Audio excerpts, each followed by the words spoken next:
C'était en 2015. J'avais fait un road trip jusqu'à une forêt à quelques heures de chez moi. Il y avait une randonnée jusqu'à un ancien poste d'observation des incendies que j'avais très envie d'explorer. Il faut savoir qu'il était techniquement interdit d'y entrer ou d'y camper car il n'était pas entretenu et semblait instable. J'avais fait quelques recherches en ligne et la plupart des gens disaient que ça avait l'air sans danger. Mais le dernier message que j'avais trouvé à ce sujet datait de 3 ans. Alors je ne savais pas vraiment à quoi m'attendre. Bref, j'ai trouvé un petit fossé au bord de la route où j'ai pu me garer. Ensuite, j'ai sorti mon sac à dos avec l'équipement pour 2 jours et j'ai commencé la randonnée. Pour ce genre de sortie, il n'y a généralement pas de sentier balisé. J'ai donc utilisé un GPS satellite portable qui m'a permis de vérifier que j'étais sur le bon chemin. Mais en réalité, j'ai surtout progressé à l'aveuglette en pleine forêt. La randonnée depuis la route a duré environ 4 à 5 heures. Plus j'avançais, plus le terrain devenait dense et accidenté. J'espérais vraiment que le poste d'observation des incendies serait encore intact et en état de camper. Mais sinon, je suppose que je devrais trouver un autre endroit à proximité pour planter ma tente et dormir. Après plusieurs heures de marche assez fatigantes à travers les bois, j'y suis enfin arrivé. J'apercevais le bâtiment qui dépassait des arbres, et en m'approchant, il semblait en assez bon état. La peinture était écaillée bien sûr, mais il paraissait tenir bon. J'ai poussé les poutres de soutien à plusieurs reprises, et elles étaient vraiment solides. J'ai donc tenté ma chance en grimpant à l'échelle. Elle était en métal et semblait robuste, mais elle grinçait à chaque pas. Arrivé en haut, j'ai été un instant subjugué par la vue. Je pouvais voir pratiquement toute la forêt. Il n'y avait ni bâtiment, ni route, ni maison à des kilomètres à la ronde, juste les bois. Après avoir contemplé le panorama, j'ai contourné le promontoire et suis entré dans le poste d'observation. C'était vraiment petit, pas comme ces grands hôtels transformés en Airbnb ou autres. C'était une simple pièce, peut-être 15 mètres carrés. Il y avait un lit délabré dans un coin et un vieux bureau en bois dans l'autre, avec des fenêtres pourries qui occupaient tout le mur. Il n'y avait pas grand-chose d'autre à voir, alors j'ai posé mon sac de couchage, déroulé mon matelas et mon sac de couchage, puis réchauffé un repas sur mon réchaud de camping. Au coucher du soleil, je suis allé sur le rebord et j'ai contemplé le spectacle. C'était de loin l'une des plus belles vues que j'ai jamais vues. J'ai eu l'impression que c'est passé trop vite, et puis ce fut l'obscurité totale. Le ciel était couvert, donc ni lune ni étoile n'illuminaient le ciel. N'ayant rien d'autre à faire, je suis resté assis sur le rebord un moment. Environ 1 heure après le début de la nuit, j'ai aperçu quelque chose en contrebas. Une lumière se déplaçait entre les arbres. Ce qui était étrange, c'est que ce n'était pas une lumière artificielle. Elle avait une teinte orangée et vacillait légèrement, un peu comme un feu de camp, ce qui me fit penser à une torche.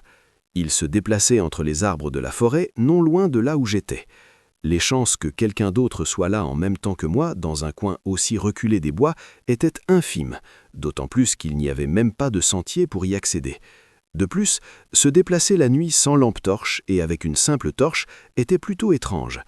J'observais la lumière se déplacer sous les arbres pendant un moment, puis elle disparut derrière quelque chose. Pendant les 30 minutes qui suivirent, je ne la revis pas. Je restais néanmoins sur le rebord, savourant le calme et la quiétude de la nuit. Finalement, le vent commença à rafraîchir l'atmosphère, alors je me levai pour admirer une dernière fois le paysage avant de rentrer. En regardant en contrebas, je vis quelqu'un. Cette personne se tenait dans la zone herbeuse, entre le poste d'observation des incendies et le bois. On aurait dit qu'il me regardait droit dans les yeux. C'était peut-être la personne avec la lumière que j'avais vue plus tôt. « Bonjour » ai-je lancé. Je ne savais pas quoi dire d'autre. Ils n'ont pas bougé ni répondu. Pendant ces 10 ou 15 secondes étranges, ils se sont regardés avant de lever la main comme pour me saluer ou s'excuser. Puis ils ont fait demi-tour et sont entrés dans les bois, toujours sans lumière. Évidemment, c'était incroyablement angoissant, mais sur le coup, j'étais persuadé que c'était juste un autre randonneur qui voulait rester au belvédère. Il regardait probablement en l'air pour voir si quelqu'un était déjà à l'intérieur. Pourquoi il a hésité à répondre et s'est contenté de lever la main, je n'en sais rien. Je suis resté dehors encore un peu, mais ne voyant rien d'autre, je suis rentré prendre mon sac de couchage pour me réchauffer. J'ai eu un peu de mal à m'endormir. À cause du vent qui frappait les fenêtres et des poutres en bois qui craquaient sous moi, j'ai fini par perdre connaissance. Difficile de dire combien de temps s'est écoulé, mais à mon réveil, le vent s'était calmé et il faisait encore nuit noire. J'ai ouvert les yeux, me demandant pourquoi j'étais soudainement réveillé quand j'ai entendu un bruit familier, le doux grincement métallique de l'échelle. Je me suis redressé, pensant me tromper, mais je l'ai entendu à plusieurs reprises. Quelqu'un grimpait à l'échelle. Impossible de dire à quelle hauteur. J'entendais seulement les charnières du haut de l'échelle grincer à chaque pas. Dehors, par les fenêtres, il faisait nuit noire. J'ai ouvert mon sac de couchage et me suis levé, le cœur battant la chamade, en attrapant mon sac à dos et en marchant sur le rebord. Pendant la vingtaine de secondes qu'il m'a fallu pour me lever, le grincement est devenu plus fort et plus rapide, comme s'il se dépêchait, avant de s'arrêter brusquement juste au moment où j'atteignais le rebord. Je restais immobile un instant, attendant un autre bruit. Puis, lentement, je contournai la passerelle et jetai un coup d'œil à l'ouverture de l'échelle. Personne. Je m'approchai prudemment et sentis mon cœur s'emballer, tandis que je me penchais pour regarder en bas. Personne sur l'échelle. Un instant, je fus sous le choc, confuse et effrayée, sans comprendre ce qui se passait. Soudain, des pas précipités retentirent sur la passerelle en bois derrière moi. J'aperçus seulement une silhouette sombre filer entre les fenêtres de l'autre côté. Sans hésiter, je me laissai glisser sur l'échelle et descendis en courant. Descendre cette échelle métallique glissante était terrifiant, mon corps tremblant d'adrénaline, avec quelqu'un à mes trousses. J'étais à mi-chemin quand j'aperçus sa tête qui dépassait. Je ne m'arrêtai qu'une fois arrivé en bas dans les bois. Honnêtement, je ne sais même pas pourquoi j'ai pris mon sac à dos en me levant pour voir ce qui se passait, mais c'était la meilleure décision que j'ai jamais prise. Ça m'a peut-être même sauvé la vie. Avec ma lampe torche et mon GPS, j'ai pu retrouver mon chemin à pied jusqu'à ma voiture. À ma connaissance, personne ne m'a suivi. Je suis reparti sans me retourner. Je campais au bord d'un petit lac pour le week-end. Franchement, ce n'était rien de spécial. Juste quelques jours dans les bois, au bord de l'eau pour se détendre, et c'est tout. Le premier jour s'est déroulé comme prévu. Je suis arrivé, j'ai installé mon campement et j'ai glandé toute la journée et toute la nuit. C'était un peu perdu au milieu de nulle part. Un petit sentier y menait, mais il n'était indiqué sur aucune carte, ni en ligne ni ailleurs. Seuls les locaux le connaissaient probablement. Mon père m'y emmenait quand j'étais petit. Pendant toutes ces années où j'ai fréquenté cet endroit, enfant avec mon père, puis adulte, je n'y ai jamais croisé personne. Franchement, il n'y avait même pas la moindre trace de passage. Bref, le deuxième jour, j'ai passé ma journée à me promener autour du lac, et à force de réfléchir, j'ai dû en faire le tour 3 ou 4 fois. Pendant ces heures de marche, tout était calme et agréable. Mais soudain, lors d'un de mes tours, j'ai aperçu des empreintes de pas dans la terre, juste au bord de la rive. J'avais pourtant fait le même tour encore et encore, sans jamais les voir. Leur emplacement était pourtant si évident, impossible de les rater. Elles semblaient d'ailleurs assez récentes. Et le plus étrange, c'est que non seulement ces empreintes prouvaient que quelqu'un était passé par là, mais qu'il s'agissait de véritables empreintes de pas, comme des pieds nus, pas des traces de chaussures. L'endroit du lac où je me trouvais n'offrait même pas un accès facile à l'eau, donc ils n'avaient certainement pas enlevé leurs bottes avant d'aller se baigner, sans compter que je les aurais vus dans l'eau. Cette vision m'a vraiment donné la chair de poule. Pourquoi ne les ai-je pas vus à proximité pendant ma promenade? M'observaient-ils sans que je les voie? D'après ce que j'ai pu distinguer, les empreintes semblaient monter jusqu'à la lisière de la forêt, offrant une vue sur le lac, puis replonger dans les bois, comme s'ils s'enfonçaient tout droit pendant un moment. Je n'avais aucune envie de les suivre dans cette zone inconnue de la forêt. Je suis retourné à mon emplacement de camping. Je scrutais le lac, ou plutôt la lisière de la forêt, pour voir s'il y avait quelqu'un. Je n'ai vu personne. Au coucher du soleil, la paranoïa commençait à me gagner à nouveau. Ces empreintes me paraissaient étranges, et savoir qu'ils étaient probablement encore dans les parages n'était pas rassurant. À la tombée du soleil, j'ai alimenté mon feu de campement avec du bois et me suis assis autour de lui. J'essayais de ne pas y penser, mais c'était difficile. Une partie de moi se sentait justifiée d'être mal à l'aise et une autre pensait que j'exagérais. Mais peu après la tombée du soleil, j'ai entendu des pas s'approcher des arbres dans les arbres. Je me suis immédiatement retourné vers l'obscurité d'où ils venaient. Il y en avait plusieurs. On aurait dit 2 personnes qui s'approchaient lentement de mon emplacement. Je les ai fixées du regard jusqu'à ce qu'elles apparaissent soudainement à la lumière. C'était un homme et une femme qui marchaient côte à côte et qui s'arrêtèrent à la limite de la zone éclairée par le feu. Je ne distinguais guère leur visage, ni même leur silhouette. Impossible de deviner leur âge. Puis-je vous aider ? À peine avais-je prononcé ces mots que la femme se retourna et s'enfuit en courant dans les bois, disparaissant complètement. L'homme, lui, resta immobile. Il ne bougea pas et ne se retourna même pas vers la femme. C'est alors que je baissai les yeux et remarquai qu'il était pieds nus. C'étaient sans aucun doute ceux qui étaient au bord du lac. Je lui redemandai si je pouvais l'aider, mais lui aussi fit demi-tour et retourna silencieusement dans les bois. J'ai eu une véritable crise de panique. C'était la rencontre la plus troublante et la plus étrange que j'ai jamais vécue, presque irréelle. Je ne voulais plus rester une seconde dans ces bois. J'ai immédiatement commencé à ranger mes affaires. Je ne suis pas du genre à m'attarder quand la situation devient louche. Heureusement, mon matériel était facile à monter et à démonter, et j'ai pu tout ranger dans mon sac et partir en quelques minutes.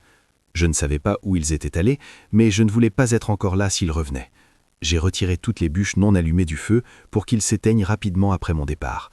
Puis je me suis précipité dans les bois. La marche a duré près de 2 heures. Pendant les 10 premières minutes, j'étais vraiment sur les nerfs, me demandant si j'étais suivi. Mais plus je m'éloignais, plus je me sentais bien. Environ 40 minutes s'étaient écoulées. Le silence régnait dans les bois. Pas même un grillon, quand soudain j'ai entendu des pas qui couraient tout près. C'était au loin, à une trentaine de mètres, et c'était sans aucun doute une personne. Je ne voyais rien, alors j'ai dû continuer à marcher. Quelques minutes plus tard, je les ai entendus à nouveau, cette fois de l'autre côté. Les pas semblaient plus discrets qu'ils n'auraient dû l'être, ce qui m'a fait croire qu'ils couraient pieds nus et que c'étaient les mêmes personnes que j'avais vues au lac. S'ils m'avaient suivi aussi loin dans les bois, qui sait ce qu'ils cherchaient à faire ? Pendant un moment, j'entendais des bruits de pas au loin, juste de courtes rafales, comme s'ils m'épiaient silencieusement avant de s'enfuir en courant. Je ne peux rien imaginer de plus terrifiant que cette traversée des bois. Pourtant, je suis parvenu à regagner mon camion.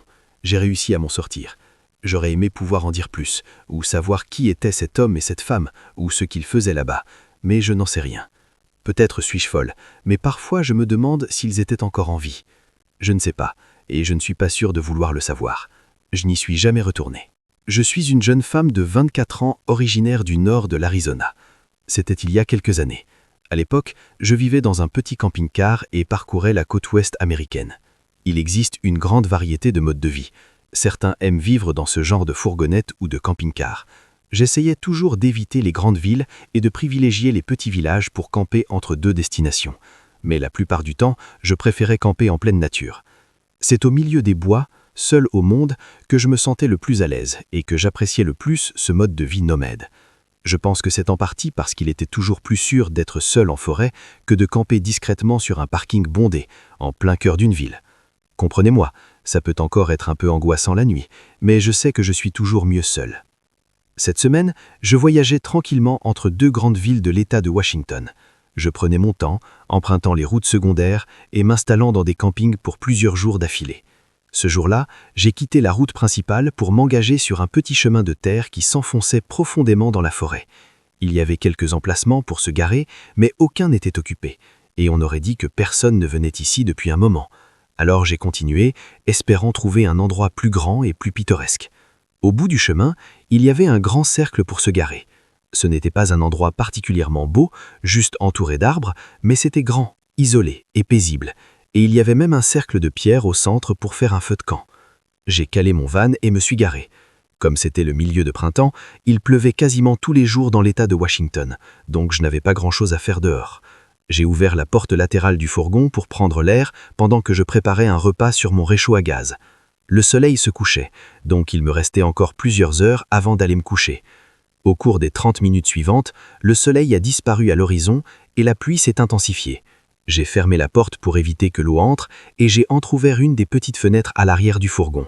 Je me suis assis sur le lit et j'ai regardé une série sur mon ordinateur portable. Mais au milieu de celle-ci, un reflet est apparu par la fenêtre ouverte derrière moi. C'était une lumière qui se réfléchait sur l'écran de mon ordinateur. Avant que je puisse réagir, elle a disparu. Elle ne s'est pas déplacée, cependant. Elle s'est éteinte comme si quelqu'un avait éteint la lumière. Quand je me suis retourné et que j'ai regardé par la fenêtre, je n'ai rien vu. Il faisait vraiment sombre et il pleuvait toujours à verse. Je n'avais aucun moyen de savoir d'où venait cette lumière, ni même ce que c'était. Comme j'étais sur un sentier avec d'autres aires de stationnement, j'ai dû supposer que c'était simplement un autre campeur. Peut-être que leur phare avait réussi à filtrer la lumière à travers les arbres et à éclairer ma fenêtre. Puis ils ont rapidement coupé le moteur. Le problème, c'est que la lumière ne venait pas de la route par laquelle j'arrivais. Derrière ma fenêtre, il n'y avait que des arbres. Il y avait peut-être un autre chemin que j'ignorais.